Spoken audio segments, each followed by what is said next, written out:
Mesdames et messieurs, chers internautes, bonsoir et bienvenue dans votre émission hebdomadaire Faire Face qui vous parvient chaque samedi quand il est 17h temps universel. Et nous sommes aujourd'hui avec un invité très spécial qui est juriste et surtout conseiller juridique au sein de certaines associations au Congo. Donc, nous allons ensemble évoquer plusieurs sujets allant dans le cadre des droits de l'homme.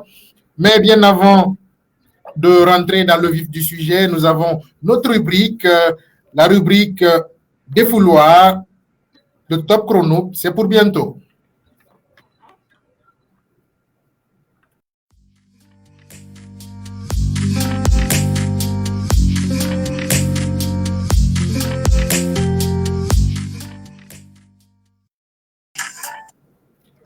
Et comme je le disais, c'est le temps de notre rubrique défouloir et nous allons laisser la parole à Bilguissa Ourambalde, même si aujourd'hui nous nous sommes lancés dans le vif du sujet parce que nous supposons que vous connaissez déjà l'ensemble des chroniqueurs de cette émission.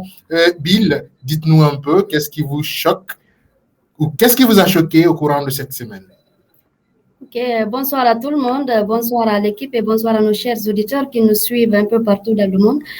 Bon, ce qui me choque ces derniers temps aussi, c'est de voir des personnes en situation de handicap qui sont diplômés et qui ne trouvent pas de l'emploi.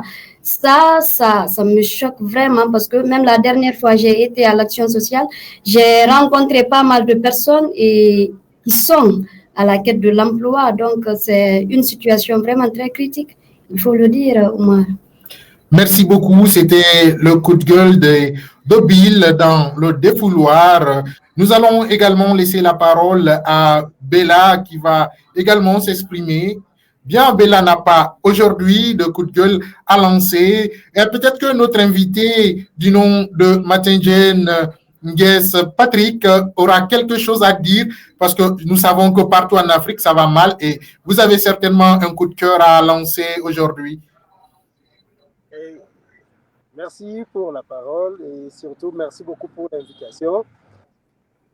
Mon coup de gueule, c'est par rapport à l'évolution également. Aujourd'hui, j'étais en ville et tellement qu'aujourd'hui, il y avait tellement d'embouteillages, donc il s'est posé un problème de transport. Et je suis arrivé à un lieu, à un arrêt où j'ai trouvé un monsieur en fauteuil et qui avait du mal à trouver le transport. Simplement parce que tous les véhicules qui venaient là n'étaient pas adaptés. Ouais. Je me posais la question des années après toutes ces lois, mais on ne sait toujours pas mettre à la disposition de la population des rampes pour faciliter tout le monde. Vraiment, ça m'avait choqué. Et alors, à quoi sert le droit de l'homme? Ça sert à quoi ratifier des textes, adopter des lois, voter des lois pour ne pas les appliquer? Ça ne nous apporte rien, ça ne change rien. Vraiment, ça m'avait énervé. Bien, comme pour dire que en Afrique, ce sont des tristes réalités auxquelles nous faisons face tous les jours au quotidien. Oui, Alou Djogobari. Oui, j'ai un coup de gueule en défouloir, mais j'aimerais que si tu me permettais, je veux m'exprimer en langue, un peu de Soussou et peut-être un peu dans la langue poulard. D'accord. Langue de Tuenambe. Di wani ça fait langue de Tuenambe ne rekiri donc amabi. Ubara umayandi, hamenge sai mu fe na kanaba, utanga khagli soto. Ura uyete jonsa uyete rumma. Hamuya wonyosa uyete rumma, uyete fagamane, uyete rabolo pour ne rien. Bama umbara tu umbori na ramfari jida onkwera. Mamadou Malade Diallo. Abara Fara, Abaranyo. Donc, c'est Mourabama. Mengesanye, Mousse Serabama. Wonfang, la nullité n'est rien à mener, rare les sauter, rafendende comprend. Ni narana wuni la, kirinara, hanaba wuni, bete mufama. Fate narana wuni la, fate kirinara, Rémi Nyorosa fate roman, hananyon, Abaranyo. haray ko musidɓe men jukkuɓe ɓe mi faala andintinde hunde wotere son dankaki hoore mum si on hiɗari hoore mum goɗɗo go yiɗata on si on wattanari e hoore mum goɗɗo go wattanta hila e hoore mum yo fof yo añe wota añu hoore ma yo fof yo bugitoma wota bugito hoore ma si tawi koyɗe maɗen no boni gise ɗen no boni kono alhamdulillah hakkille ɗen no ɗon suɓe ko wono ande ko honno wonirton ndaare hande Mamadou malaɗo no maayiɗe mo maayi mo perdi ni le sen ndaari ala jukkuɓe goo kadi takko komo maayi ɗon ko goonga laamu ngu inni yon iwrutu kono wattane hila na ko woni wo wonoton. Pour terminer, je veux interpeller l'État de prendre soin de ces décisions. Avant de déguerpir les personnes handicapées, il est important de créer des lieux où les transférer en attendant pour ne pas créer trop de dégâts. Déjà, il y a au moins 4 morts, mais officiellement, il est dit qu'il y a un seul mort. Donc, c'est à l'État de prendre ses responsabilités.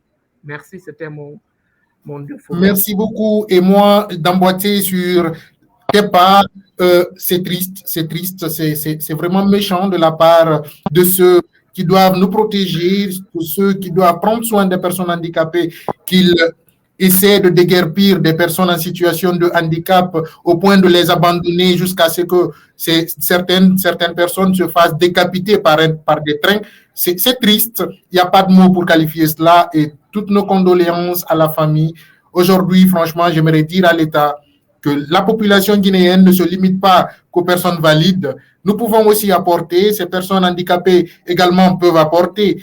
S'ils ne peuvent pas prendre soin de ces personnes-là, alors qu'ils ne les fassent pas tuer pour ne rien. C'était ça. Et ensuite, nous allons enchaîner sur... Bella, tu faisais signe.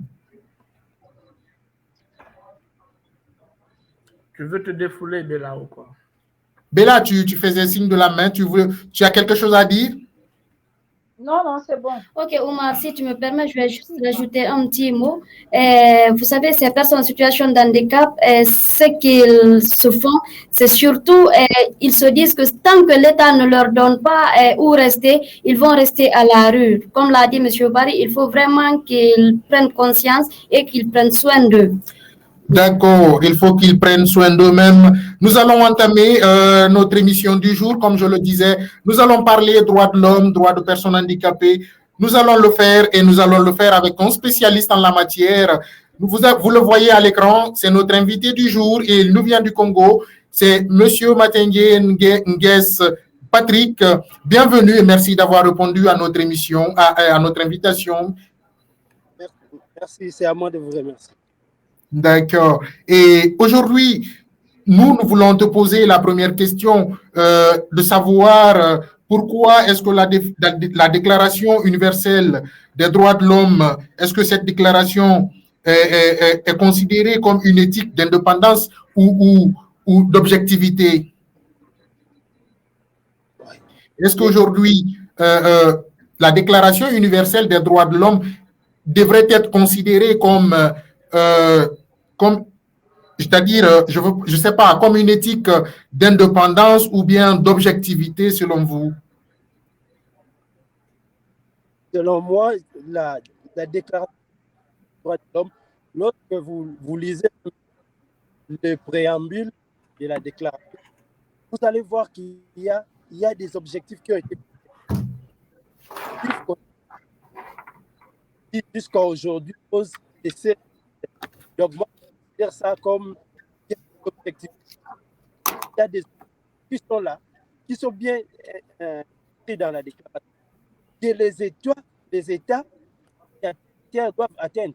Or, jusqu'à aujourd'hui, le constat est très malheureux et que beaucoup d'États, jusqu'à aujourd'hui, ont ratifié la déclaration, mais dans l'application, ça pose problème. Le vrai problème, ça se pose dans l'application. Et vous allez voir qu'aujourd'hui, certains pays, même aujourd'hui, n'ont pas de loi spécifique pour les personnes handicapées. Je prends l'exemple de mon pays. Mon pays a eu la loi sur la protection des personnes handicapées qui l'année passée. alors que la Déclaration universelle des droits de l'homme est de 1948. Vous voyez, 1900 à 2022. Donc, c'est une question d'objectivité. Moi, je pense que c'est une question d'objectivité. Les États doivent aller vers les objectifs qui ont été fixés dans la déclaration pour que cela puisse se sentir dans la population. Parce qu'à l'heure actuelle, on ne les sent pas vraiment. D'accord, merci beaucoup. Vous l'aurez compris, selon lui, la Déclaration universelle des droits de l'homme est plutôt une éthique d'objectivité. Ce n'est pas seulement que de l'indépendance qu'il s'agit. Barry, vous avez une question à poser à notre invité? Oui, j'ai une question à poser. Ma toute première question ici, c'est par rapport à l'article 1er. On dit que tous les êtres humains naissent libres et égaux en dignité et en droit. Ils sont doués de raison et de conscience et doivent agir les uns envers les autres dans un esprit de fraternité. Donc, si tel est le cas, pourquoi de nos jours ou bien depuis très fort longtemps, l'homme est devenu loup contre son prochain? Merci pour la question. Vraiment, la question est très pertinente. Vous voyez, on parle de l'égalité, mais aujourd'hui, on sent encore cette différence. C'est pourquoi vous allez voir que la Déclaration universelle des droits de l'homme, qui a été adoptée le 10 décembre 1948, devait être appuyée par des lois spécifiques.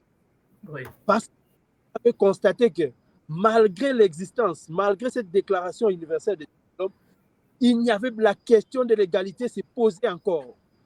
Cette question-là posait encore problème dans différents États et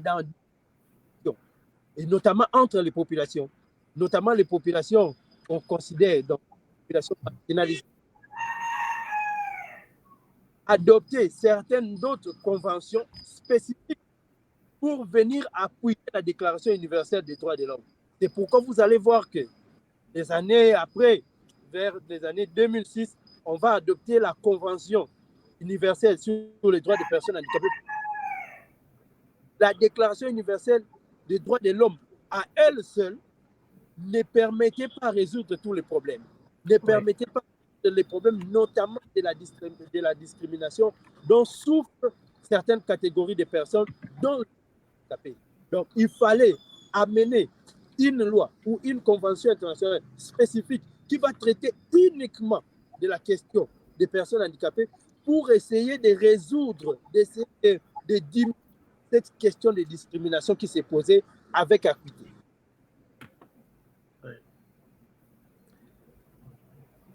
Évidemment, maintenant, en allant dans le même sens de ce que vous venez de dire, parce qu'il y a eu beaucoup de pays qui ont ratifié des droits de l'homme, mais même, en remarquant beaucoup de pays francophones quand même, il y a plusieurs étudiants ou diplômés en droit.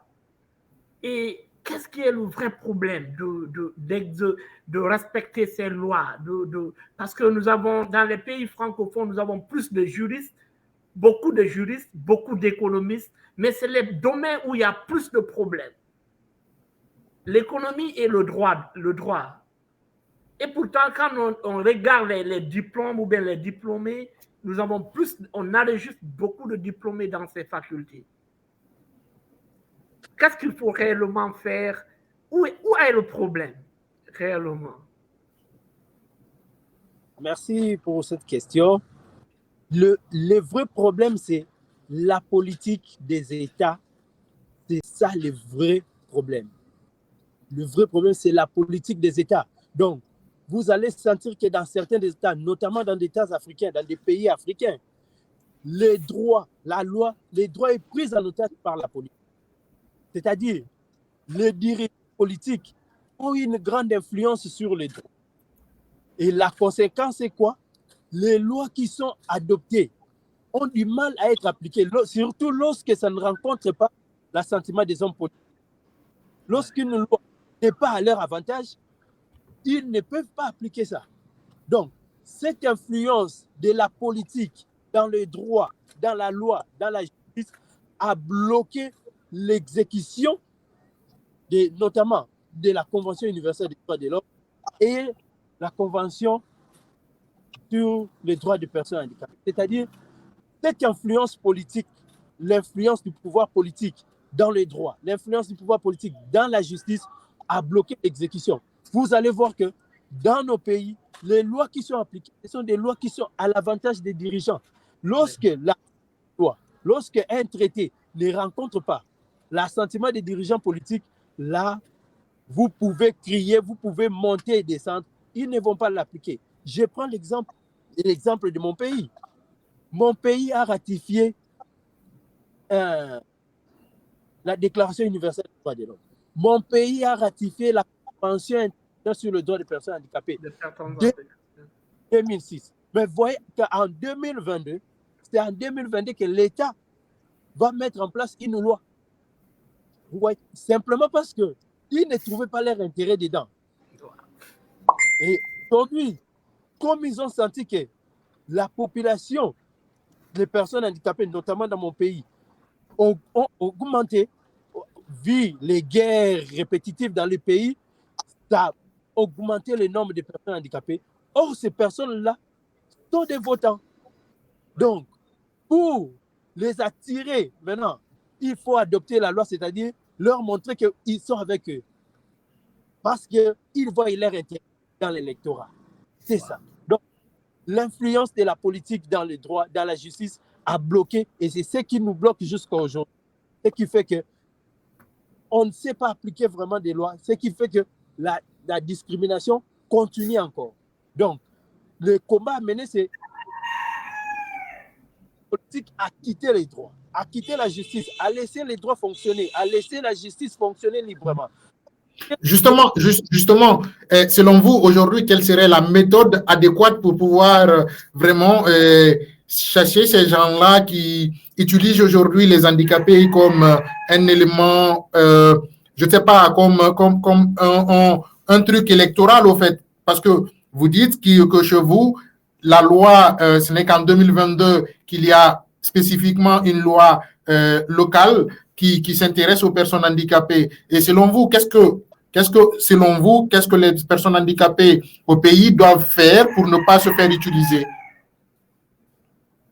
Oui. Donc, c'est pourquoi moi je suis content de votre émission. La sensibilisation. Il faut la sensibilisation. Il faut les faire comprendre que vous ne pouvez pas aller voter quelqu'un simplement parce qu'il a mis la loi. Pourquoi tous ces temps-là, ils n'ont pas mis la loi? Il faut les sensibiliser. Malheureusement, il y a également un autre problème, c'est que chez nous, la majorité des personnes handicapées n'ont pas un niveau d'études. Beaucoup n'ont pas. C'est pareil. Peut-être en Guinée aussi, il y a le plus grand nombre n'est pas lettré.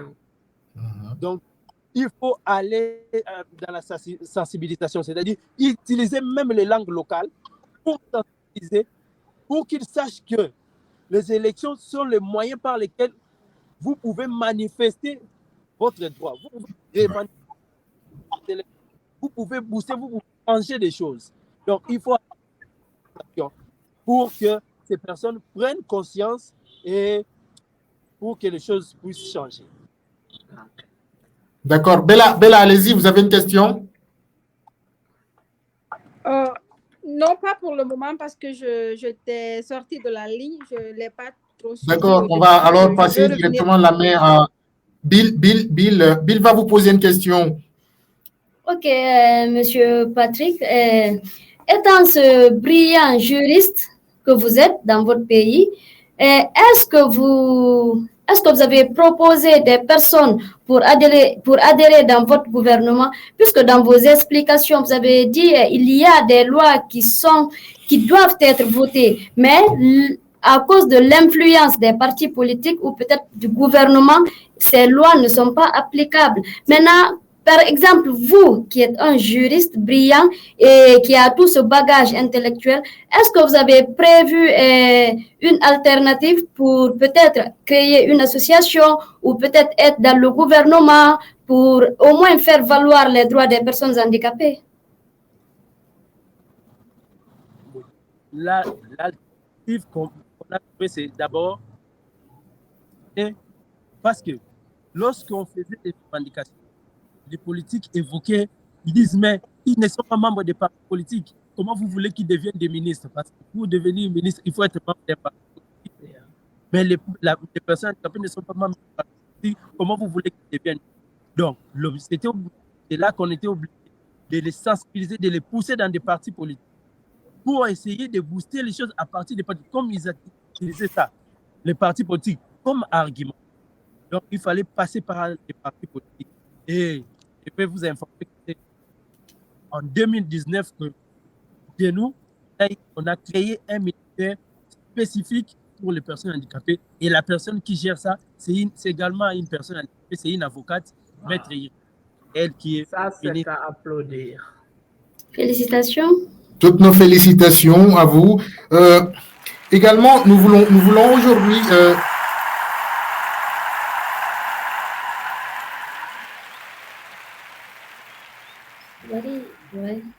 Yeah, vraiment, nous avons eu un débat sur ça parce que c'est comme si certaines personnes handicapées ils fuient la politique par rapport à leur état ou bien par rapport à leur bagage intellectuel.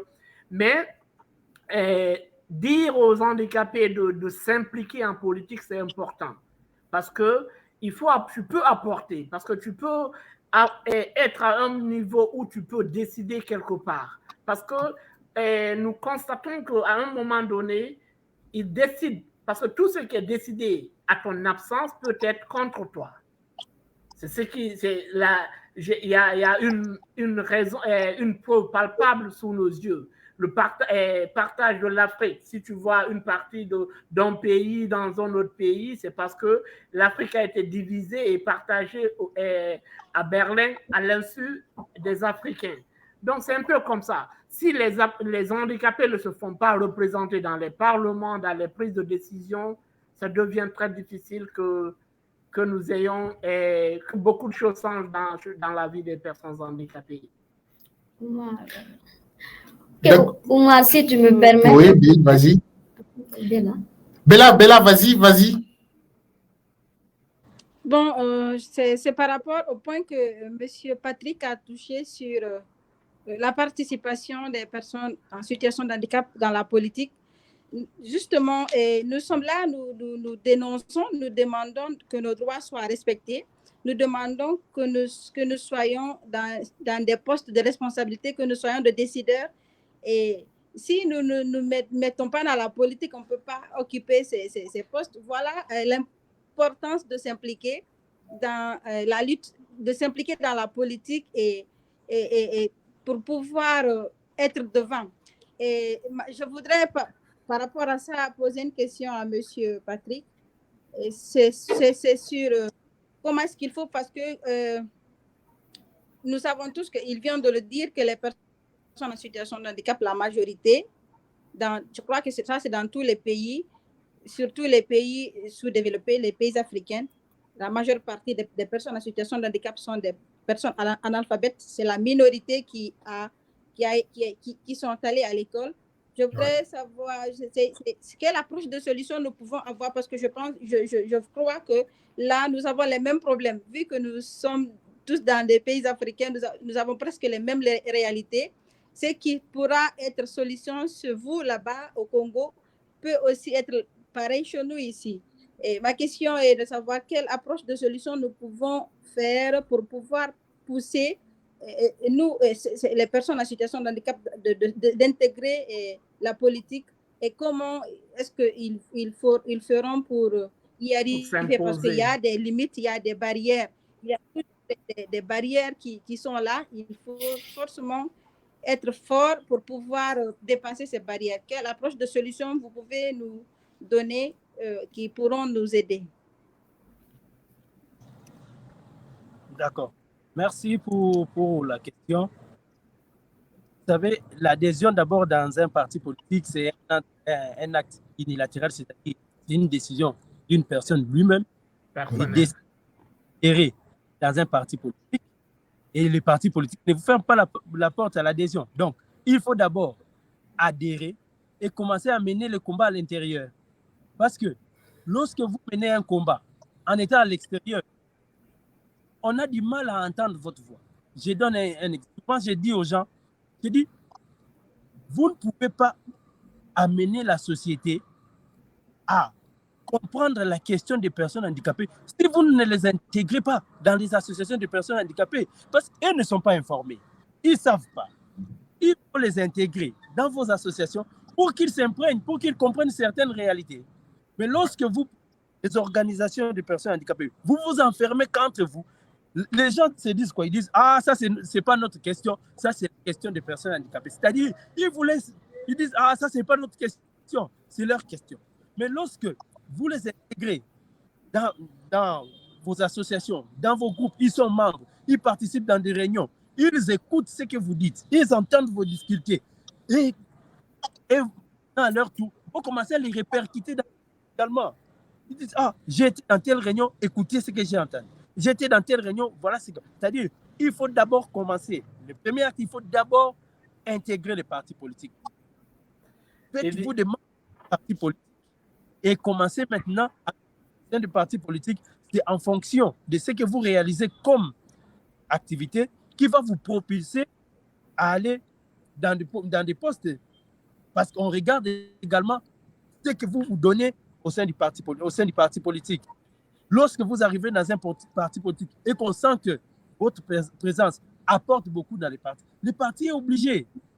Les partis se sentent obligés de vous donner un poste à mener. Responsabilité.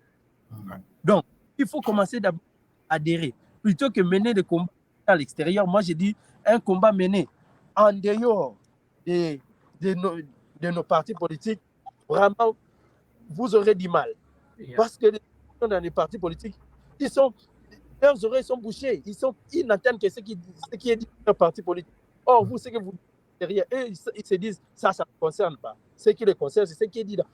Or, lorsqu'ils sont des membres, des personnes handicapées au sein de leur parti politique, qui vont arriver au pouvoir, ils seront obligés de tenir compte à ces questions-là. Parce que vous allez partager avec eux.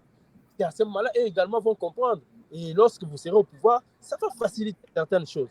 Mais lorsque vous dites, nous, on est déjà discriminés, non, on ne va pas dans les partis politiques, c'est aussi... Il n'y a pas l'inclusion. C'est aussi, en d'autres termes, un procès d'intention. Allez d'abord et constater ce qui est à l'intérieur plutôt que dire on est déjà discriminé en état extérieur, ce n'est pas bien. Moi, j'encourage souvent quand je rencontre des gens, je dis allez dans les partis politiques. Parce qu'aujourd'hui, en Afrique, en Europe, oui, en Europe, on peut prendre quelqu'un qui n'est pas membre d'un parti politique et on le nomme ministre. On peut prendre quelqu'un qui n'est pas membre d'un parti politique, on le nomme DG. On regarde juste les qualités. Mais en Afrique, c'est beaucoup plus la politique, les partis politiques. Donc, même dans les entreprises, on nomme déjà en fonction des partis politiques. Même au sein de l'administration publique, pour recruter les agents et fonctionnaires de l'État, on recourt d'abord aux gens qui sont dans les partis politiques. Or, si vous êtes en dehors des partis politiques, vous vous sentez discriminé. Donc, le premier pas à faire, c'est d'abord aller vous inscrire dans les partis politiques et mener le combat à l'intérieur. Ce que vous faites maintenant là, si vous le faites maintenant au sein d'un parti politique, ça va faire retentir. Et souvent, moi, je partage avec un ami, lui, aujourd'hui, il est secrétaire général adjoint d'un grand parti politique ici chez nous. C'est une personne handicapée, mais secrétaire général adjoint, j'ai bien dit. Et moi, je dis, c'est en étant à l'intérieur, lorsqu'il menait les combats, que le parti a vu, oh, cette personne est en train de mener avec nous le combat. Dans des manifestations, il va. Dans des marches, il mobilise. Donc, qu'est-ce qu'il faut faire? Il faut également, et le jour où leur parti accède au pouvoir, il ne va pas manquer à devenir ministre ou PDG. Donc, il ne faut pas se dire que non, on est déjà discriminé, on reste à l'extérieur. Non. Aller à l'intérieur et mener les combats dedans. Aller à l'intérieur et mener les combats dedans. Et cette émission également, c'est aussi nos internautes qui interagissent avec nous et nous faisons le retour et nous allons lire quelques messages avant de continuer cette émission.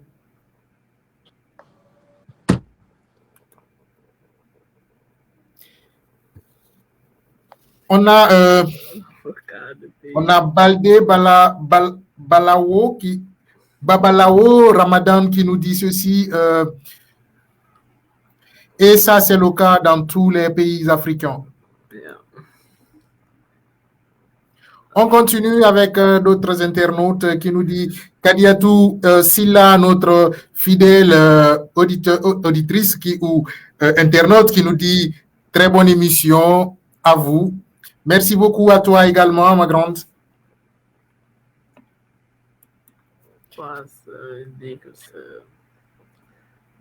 On va passer. D'accord. Il y a Balao qui nous dit c'est qu'ils sont mal formés. Merci. C'est aussi ça. Et sur Sadou qui nous demande si nous sommes sur Zoom ou sur Facebook. Suivez-nous sur Zoom, sur Facebook, sur Twitter, sur TikTok. Nous sommes sur toutes les plateformes des réseaux sociaux. Continuez à nous suivre. Partez également sur YouTube. Nous sommes là. Et bien, bonne émission à vous. Continuez à nous suivre et nous serons là à vous servir. On continue avec notre invité. Cette fois-ci, la question sera pour Bill Guissaouran. Deuxième point. Ok. Monsieur Patrick, parlant de la sensibilisation, j'aimerais savoir quels sont les procédés que vous suivez allant dans le sens de la sensibilisation. Est-ce que vous faites la sensibilisation? D'abord, est-ce que vous avez des personnes mendiantes dans votre pays, comme nous, la Guinée? Est-ce que vous avez un taux très important des personnes mendiantes? Ah oui. Ah bon? C'est partout dans le monde, Bill. Ah bon? Même en Europe, aux États-Unis, il y a des mendiants. Ok. Non. Vous n'allez même pas aller. C'est sur la route seulement. Quand vous roulez sur la route, que vous rencontrez des gens en train de mendier. Donc, la situation, vous voyez la situation de la pauvreté et ce qu'il y a. Donc, il y a des mendiants. Il y en a. Okay. Ok, vas-y. Maintenant, allant dans le sens de la sensibilisation, quels sont les procédés que vous suivez à l'encontre de ces personnes mendiantes et des personnes surtout aussi qui veulent adhérer dans les partis politiques? Parce que vous n'êtes pas sans savoir, par exemple, chez nous en Guinée, je ne vais pas dire c'est aussi très, très compliqué d'adhérer dans les partis politiques, mais il faut des fois avoir aussi un bras long pour l'adhésion des partis politiques. Quels sont, par exemple, les conditions pour adhérer dans vos partis politiques chez vous au Congo? Les partis politiques viendront te chercher, Bill. La question ne pas, il n'y a pas assez. Beaucoup de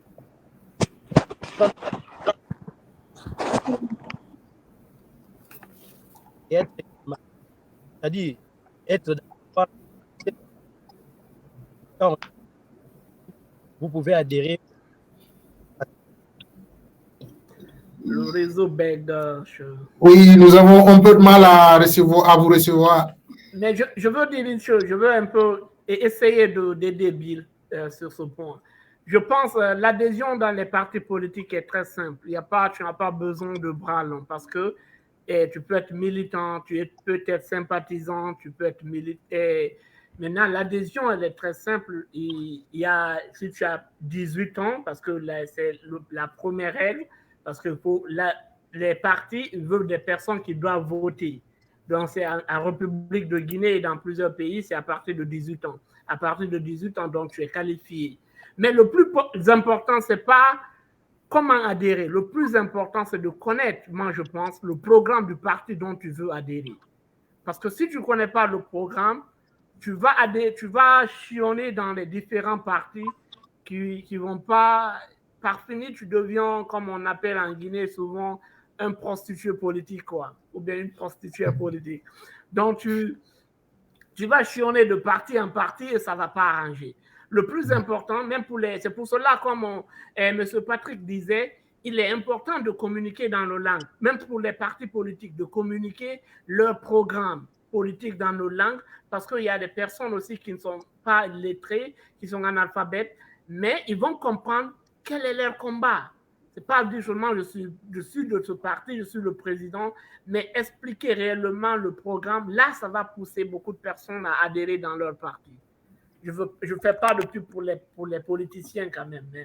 Mais c'est, je pense. Si, monsieur Obéry, c'est ce que vous faites même. Mais, monsieur Patrick, j'ai une question. Vous m'entendez? Monsieur Patrick? Le réseau bégaye chez vous, c'est pas. Ah, allô? Ok, je vais. Votre invité a un problème de réseau chez lui. Oui, Barry, vous pouvez continuer en attendant que... En échangeant avec M. Patrick, une fois, ça peut être une distraction, hein.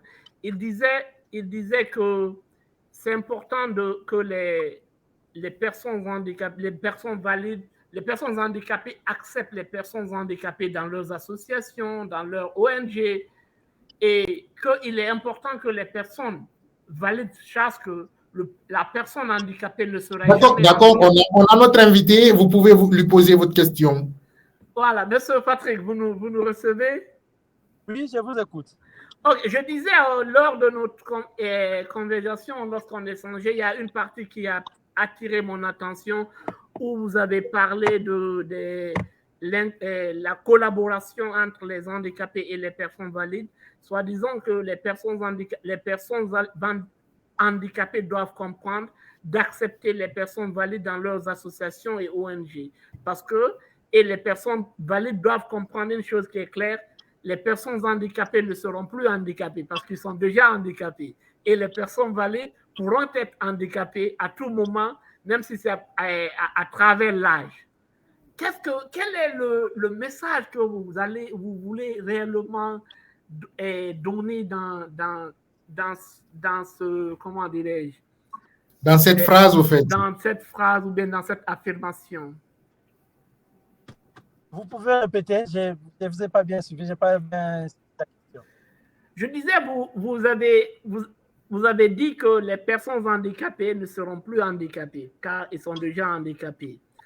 Que les personnes valides chassent une seule chose, qu'il se peut qu'eux, ils soient handicapés. Donc, il est nécessaire que les personnes handicapées et les valides collaborent dans tout, presque partout, dans la vie sociale, ONG et administration, tout en un mot.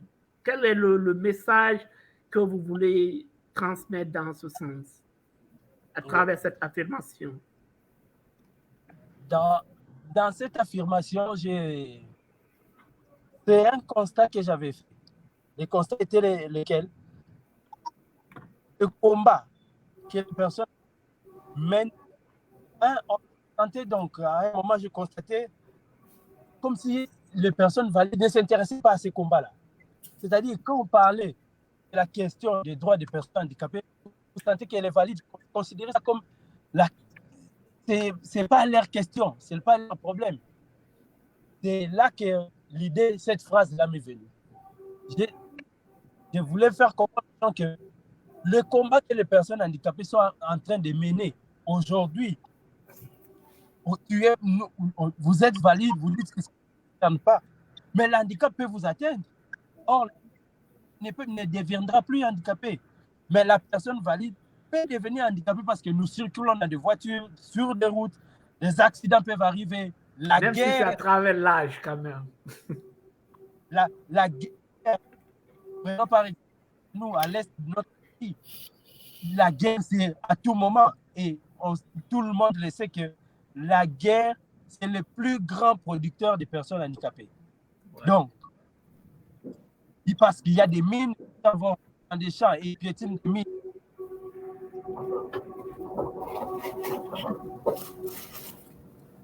Si, au départ, en train de... Le jour où l'handicap vous atteint, vous allez emmener.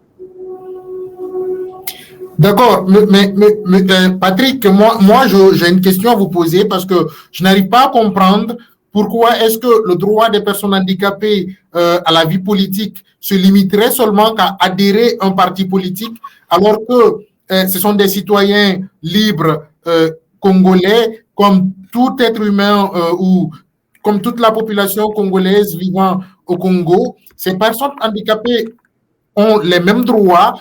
Pourquoi est-ce que eux, ils devraient forcément adhérer aux partis politiques pour pouvoir aspirer à une certaine, à un certain, comment je vais dire ça? Pardon, tu dis? Responsabilité. Voilà, pour pouvoir espérer occuper des postes de responsabilité, alors que quelque part, ils ont aussi le droit de servir leur nation, qu'on ne réduise pas leur droit à seulement militer dans des partis, alors qu'il y a des ONG qui se battent déjà sur le terrain pour pouvoir apporter leur soutien ou un certain réconfort à ces personnes handicapées qui sont dans les rues ou dans des foyers. Est-ce qu'aujourd'hui, les politiques ne devraient pas revoir ça?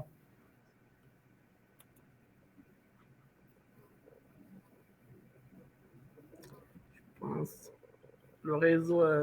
On a un souci. Mais je pense, Omar, on va enchaîner avec nos internautes qui nous écrivent. On a Baldé Babalaou qui dit. Baldé Babalaou.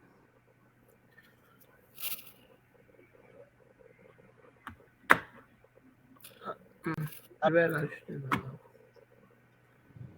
Bon courage. Allô? Voilà, on a Alpha Omar qui nous dit bonsoir à tous et bonsoir la famille, bonsoir à tous. Et on continue notre émission. Notre invité est déjà avec nous. Monsieur Patrick, vous me recevez? Oui, je vous entends très bien. D'accord. Je posais la question de savoir, sachant que partout, nous savons que les personnes handicapées ont les mêmes droits que ces personnes valides, mais pourquoi est-ce qu'au Congo, on devrait résumer le droit des personnes handicapées à aspirer à une certaine vie politique ou à une certaine volonté d'apporter à leur nation qu'à adhérer à un parti politique? Or, qu'il y a aujourd'hui des ONG qui apportent du réconfort à ces personnes handicapées qui vivent dans les rues, pourquoi est-ce qu'on ne se baserait pas, par exemple, à l'apport que ces gens-là ont dans la société pour pouvoir les donner une certaine chance dans la politique?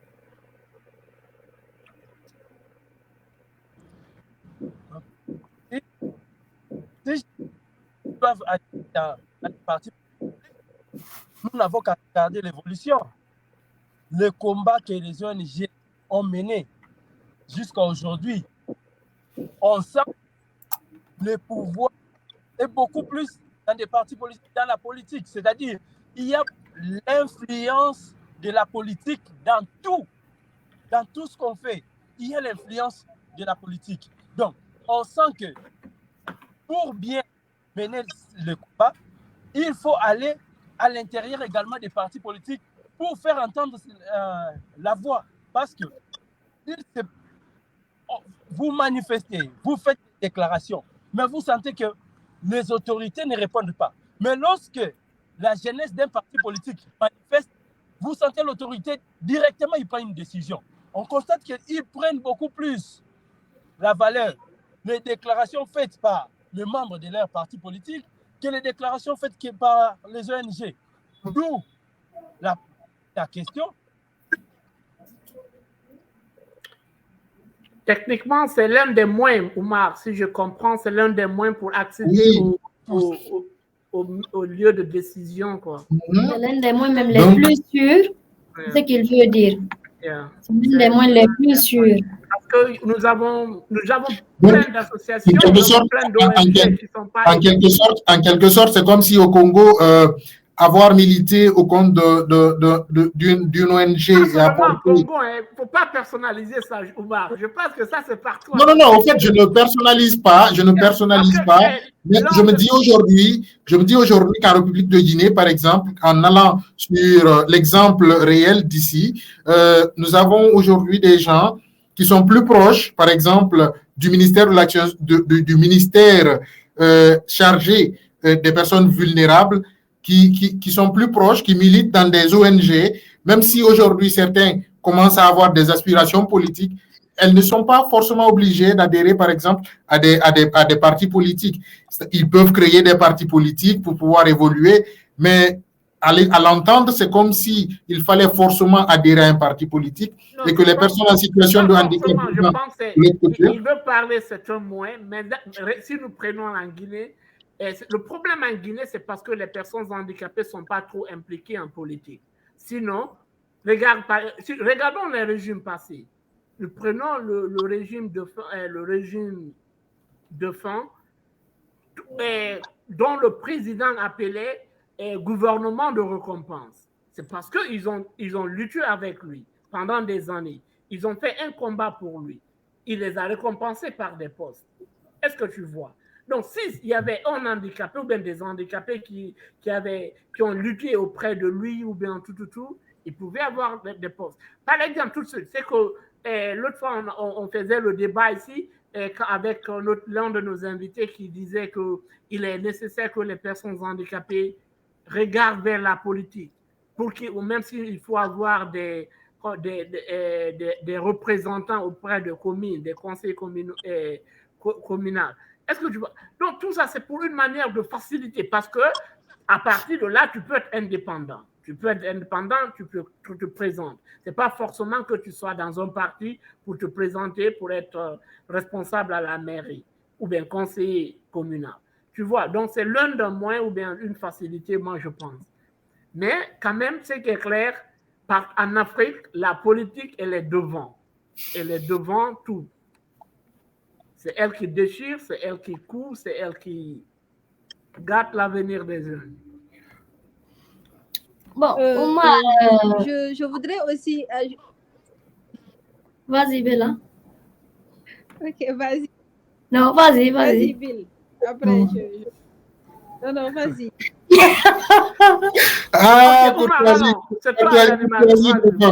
n'y a pas de souci. Alors, Bella, nous te laissons la parole. La blanche de l'émission.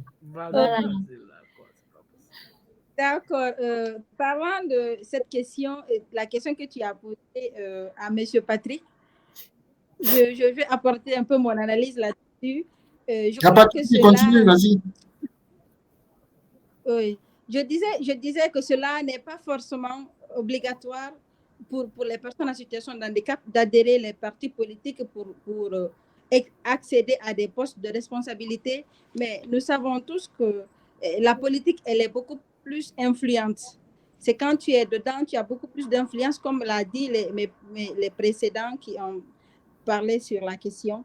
Il y a beaucoup plus d'influence dedans. On a des preuves ici qu'il y a des personnes qui occupent des postes de responsabilité actuellement, qui ont quitté dans des ONG pour arriver là-bas. Mais je crois que cela aussi dépend de la circonstance. De l'aspiration de la personne, en fait, de ses ambitions. Je crois que ça dépend aussi de l'ambition de la personne. Comme M. Patrick l'a dit, ce truc, c'est personnel. La décision, ça vient de toi. Et c'est de la même façon que l'aspiration, l'inspiration ou comment je vais dire... Bon, le mot m'échappe. L'aspiration de la personne, ses ambitions, c'est personnel aussi. Donc, pour ceux, parce que nous sommes là, nous dénonçons à chaque fois que nous ne sommes pas consultés pour les décisions qui sont en train d'être prises pour nous. Et pour cela, c'est les politiques qui prennent ces décisions. Ces décisions-là, c'est dans des discussions politiques que ces décisions se prennent. Donc, il faudrait que nous nous impliquions dans la politique pour que nos voix soient entendues, pour que nos besoins soient entendus. Il faut que nous nous impliquions, il faut que nous nous mettions dans la lutte politique. Je vous informe qu'ici, on a déjà la représentante, la toute première représentante des personnes handicapées aux prochaines élections.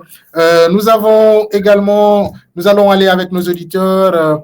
Il y a Nina Oumar, Sadio Diallo qui nous dit les personnes handicapées doivent d'abord se rassembler et le faire quand les lois et les ordonnances de la Constitution doivent être adoptées et effacer et avant que vous puissiez vous asseoir ici et parler de ces choses. D'accord. Nina Oumar Sadio Diallo, merci. C'est ta vision des choses et nous asseyons, nous en parlons, mais il ne s'agit pas aussi de rester dans un coin pour dire ces choses. C'est pas nous qui votons les lois, mais nous le disons pour rappeler aux gens qui doivent le faire. Je disais qu'on a ici la toute première représentante des personnes en situation de handicap qui sera, si tout se passe bien, aux élections à venir. Nous allons lui laisser la parole. Peut-être qu'elle aura un discours politique. Je vais juste faire une précision avec ce que Bella a dit. Oui. Tu sais, les partis ont pouvoir. Les partis ont pouvoir. C'est un canal facile. Maintenant, si nous prenons avec la transition, le fait que le président de la transition n'est pas d'un parti politique, mais regarde où il applique le plus grand nombre de ses ministres ou bien des personnes qu'il a nommées, c'est à travers les institutions. Parce qu'il estime que ceux-ci ne sont pas des partis politiques. Il estime que les institutions, c'est des résultats que les institutions, parce que là, quand tu travailles pour les institutions, c'est le résultat qui compte. Est-ce que tu vois? Maintenant, si nous regardons tous les partis qui sont passés en Guinée, ils se sont plus accentués sur les militants ou bien les personnes qui ont combattu à leur côté. D'accord. Barry, est-ce que vous pouvez contacter notre invité pour voir un peu où en est la situation? En attendant, Bill va continuer à nous donner ses impressions. Je pense qu'elle ne fera pas de discours politique sur ce plateau. Bill n'est pas politique. Vous ne devez pas Bill dans des problèmes. Voilà, M. Barry, il faut, voilà, s'il veut. Donc, je disais, il y a M. Patrick qui, dans le sens dans lequel il parle, au fait, nous sommes un peu sur la même logique, mais il y a tout à l'heure Omar qui a dit, il y a ces ONG, c'est vrai, c'est pas forcément qu'on s'implique aussi dans la politique, il y a de ces ONG aussi qui sont là, et comme tu l'as dit, qui soutiennent aussi les personnes handicapées, mais nous savons que c'est pas aussi toutes ces ONG-là qui soutiennent ces personnes en situation de handicap.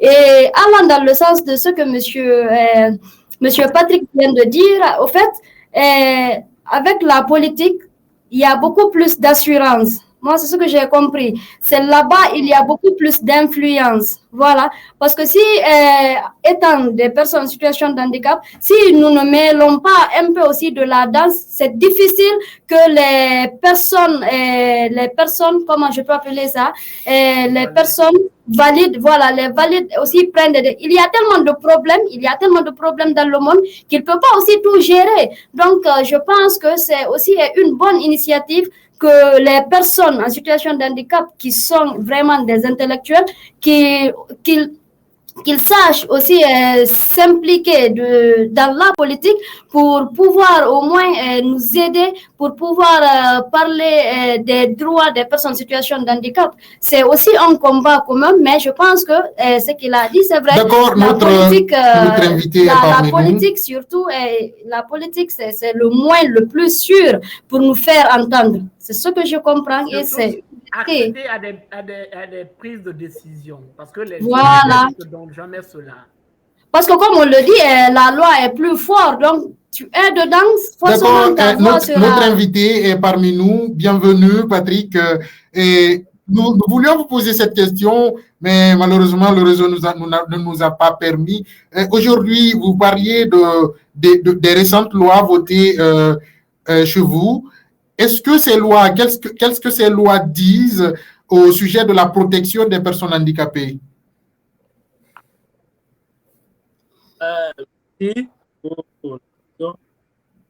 Moi, j'ai eu à parcourir, avant même son adoption, j'ai eu à le parcourir, à lire un peu, voir ce qui est vraiment dedans.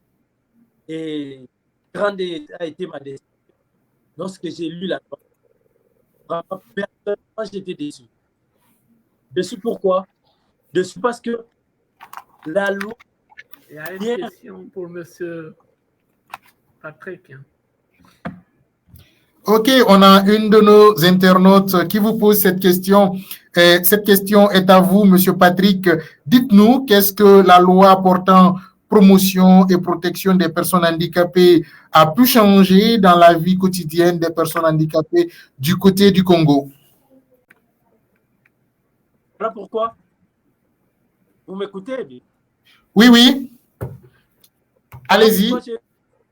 Oui, voilà pourquoi je vous ai dit au départ, lorsque je répondais, je disais que lorsque j'ai lu la loi là, j'étais déçu. J'étais déçu parce que la loi, lorsqu'on adopte une loi, ou lorsqu'on adopte une loi, c'est pour répondre à un problème. C'est pour résoudre un problème. La loi vient résoudre un problème. Mais lorsque je parcours la loi, cette loi-là, en le lisant, j'ai constaté que la loi n'est pas vraiment, cette loi-là n'a pas vraiment résolu le vrai problème. Notamment parce que les problèmes des personnes handicapées, lorsque vous lisez même la Convention internationale sur les personnes handicapées, vous allez voir dans son préambule, il y a les problèmes des personnes handicapées. C'est-à-dire, lorsque vous adoptez une loi locale, vous devez vous référer à ça. C'est-à-dire, répondre à ces questions-là. Ce sont là les vraies questions des problèmes handicapés. Évidemment. Les problèmes handicapés aujourd'hui en Afrique, c'est la question de l'accès à l'emploi. C'est une question très capitale qu'une loi devait résoudre. Mais lorsqu'une loi vient, ne vient pas résoudre ces problèmes, je me dis, à quoi sert cette loi-là? Va servir à quoi? Rien. Parce que, là, mon entendement, moi j'ai pensé que dans cette loi, on allait prévoir, parce que tout le monde le sait, et que lorsqu'on recrute les gens dans les il y a toujours pour marginaliser. Donc, la loi devait normalement obliger aux services, c'est-à-dire, voilà les taux qui sont prévus là pour les réserver pour les personnes. Là, la loi allait résoudre le problème. Mais là, je me dis, elle ne résout aucun problème. Parce que le vrai problème, c'est l'accès à l'emploi. Aujourd'hui, on a un problème à l'emploi. D'accord, et c'était un peu l'une des questions que l'une de nos internautes vous posait. Vu que cette loi, elle est déjà adoptée et qu'elle ne répond pas vraiment aux normes, qu'est-ce que aujourd'hui les ONG de défense et de protection des personnes en situation de handicap font pour que cela change? D'ailleurs, il y a des débats qui ont été et des moments où le réseau et vous voyez cette et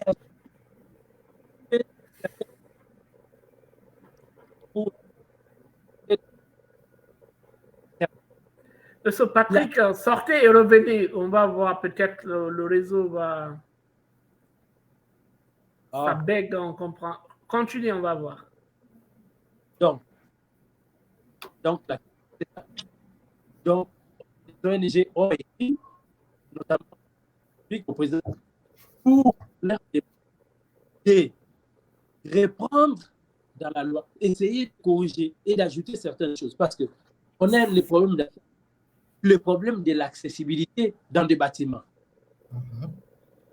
Pays, vous allez voir que dans leur loi, c'est prévu.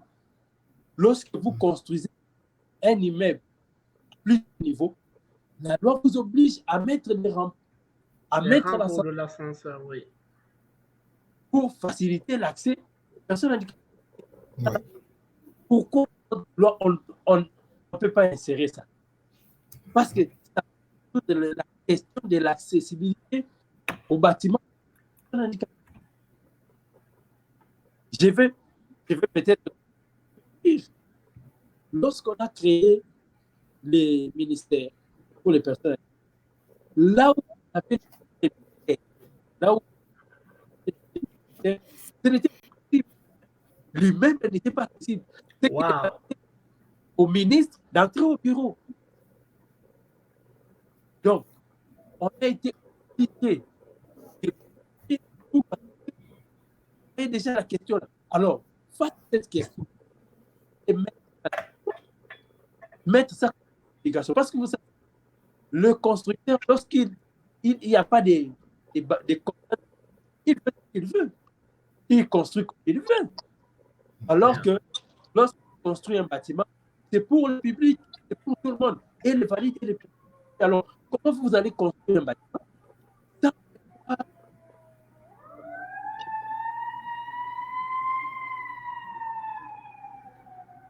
Ah, le réseau chez M.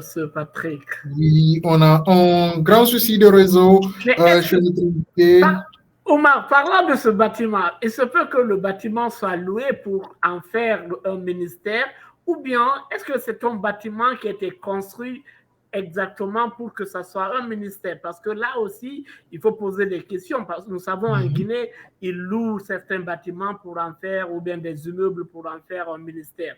Parce que si réellement le bâtiment était construit pour ce ministère de ces personnes handicapées, il devait être forcément un ascenseur. Donc, le bâtiment, le bâtiment appartenait à un privé. Exactement, tu vois, c'est un Oui. privé. Ah, À un privé, ok. Et l'État a loué le bâtiment. évidemment. Souvent, c'est ce qui arrive. Réalité africaine. Mais Ah. dans tous les cas, ils peuvent aménager quelque chose quand même. Oui, mais c'est difficile de mettre l'ascenseur quand un bâtiment est fini. Hein. C'est des gros moyens. À moins que ça soit fait à l'extérieur. Et pour cela, il faut C'est des gros moyens et des bons ingénieurs. Ouais. D'accord, nous arrivons presque au terme de cette émission. Et Monsieur Patrick, nous avons une rubrique dans cette émission. Le réseau n'est pas bon chez les Omar.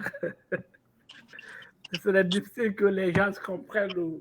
Ouais, je crois que Je ne sais même pas quelle langue ils parlent là-bas. Hein.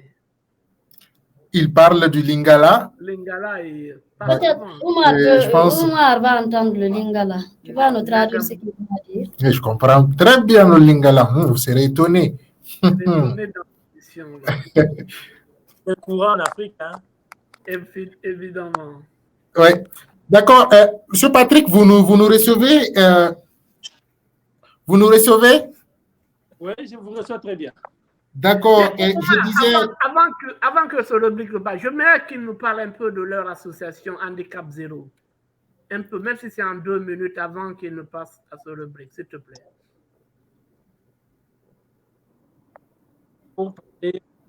L'ONG Handicap Zéro.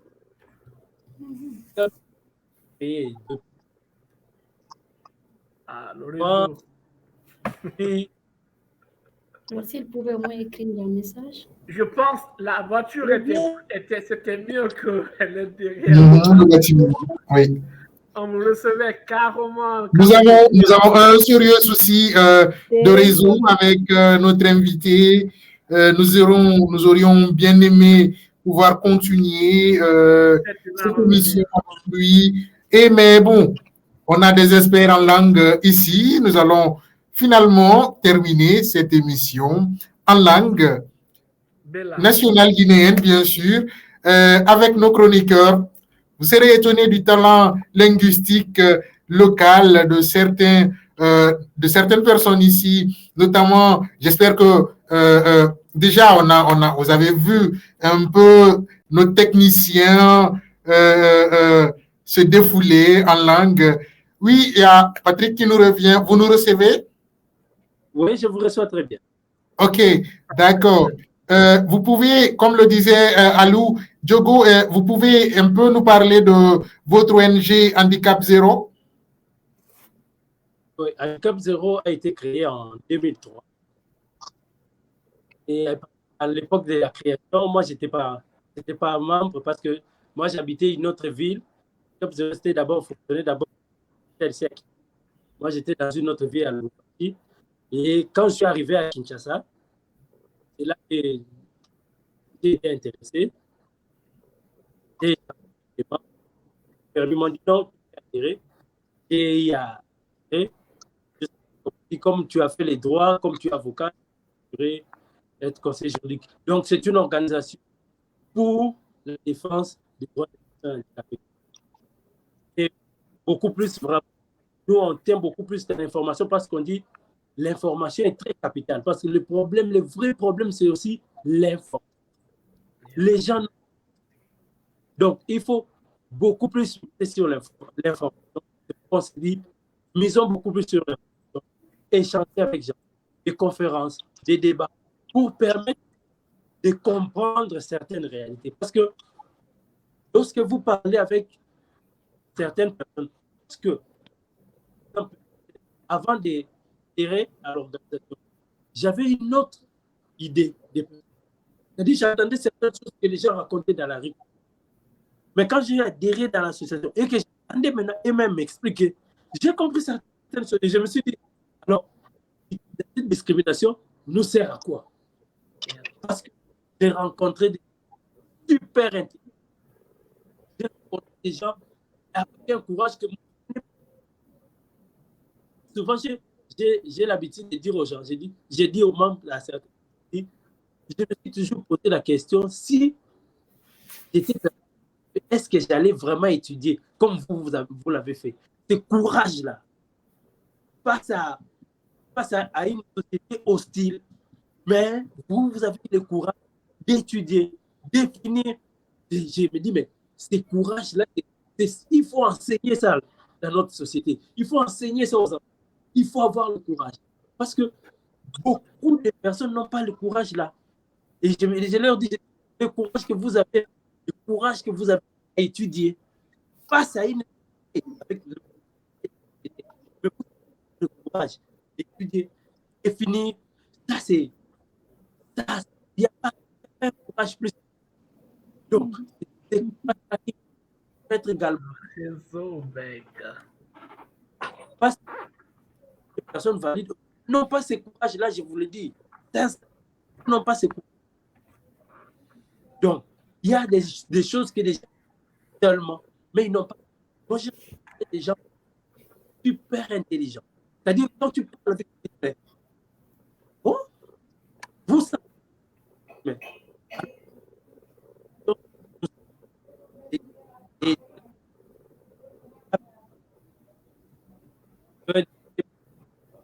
Omar, le réseau.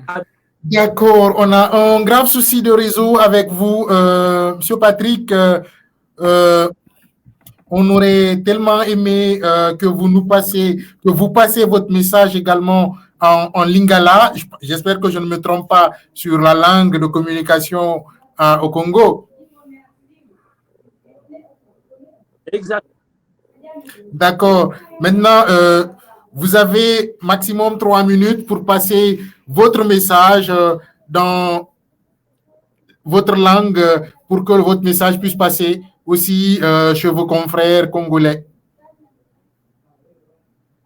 Donc,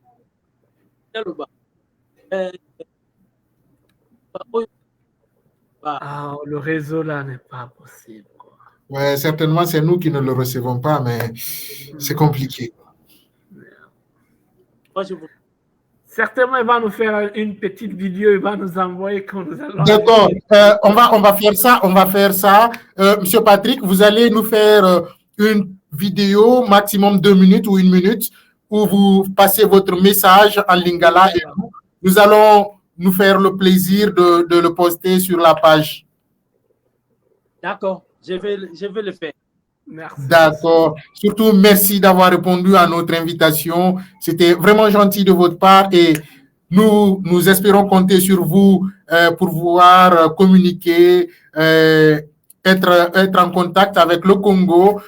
Pour tout ce qui est question handicapée, nous sommes ouvertes à tous, à toutes les propositions et nous sommes à l'écoute. Vraiment, c'est à moi de vous remercier.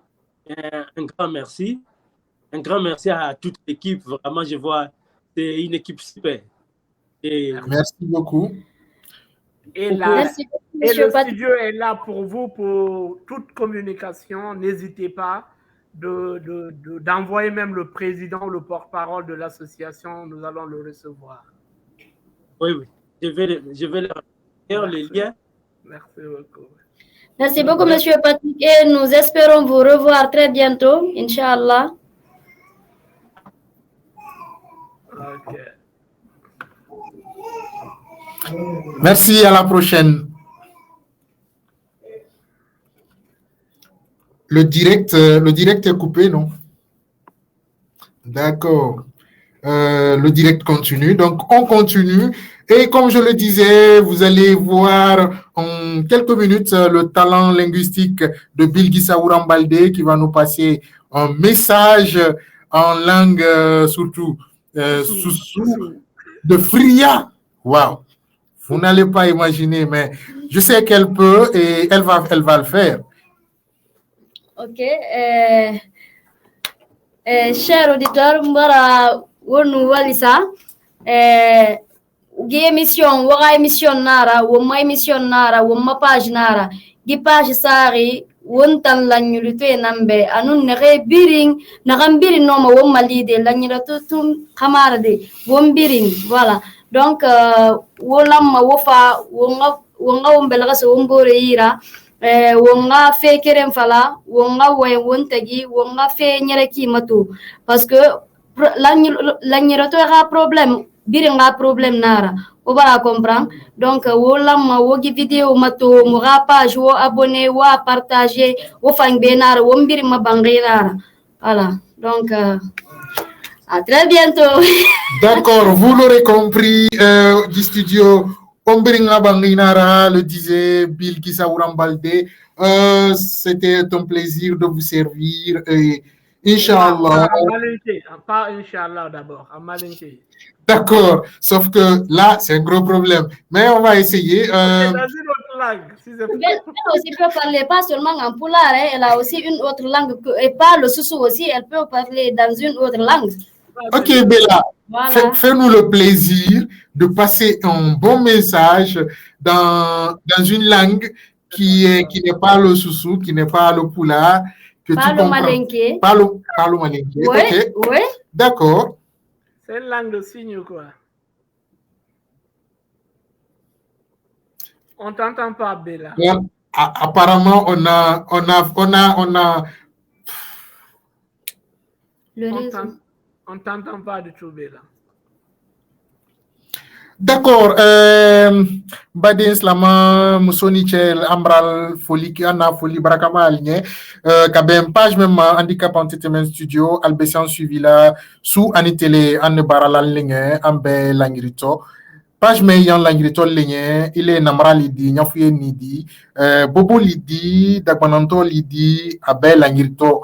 Donc, Anne yan Ligne, Anne yan ka an bansan ne makaran, ba momelier anye altena sela alman na problème lo anne kan nyon na problème lo anne besan na problème fola sa motoliame donc anne ya anna bara anne bara la aligné enfana dambolo di nyom sa aldanna tumantorol lo sal dise ande menna bolo menkro ka enfana na wanye enfana di anta sema donke anta bolo nyama ani anta Kenya masa kol diwanye fe wele anneya albc anna page me suivi là albc anna vidéo le partager là dal fanando ya fe katemi anna émission no page me numéro yi albc men killa inshallah andalta nala dirama wassalam. Après tout on traduit tout ça là. Mais là toujours si la bonne ne passe pas, on va limiter le live ici. On t'entend pas, Bella, donc. Ok, c'est un grand plaisir de vous servir. J'espère que je n'ai pas baragouiné en malinké, mais bon. Allez, à la prochaine. Inch'Allah. Abarka, on y a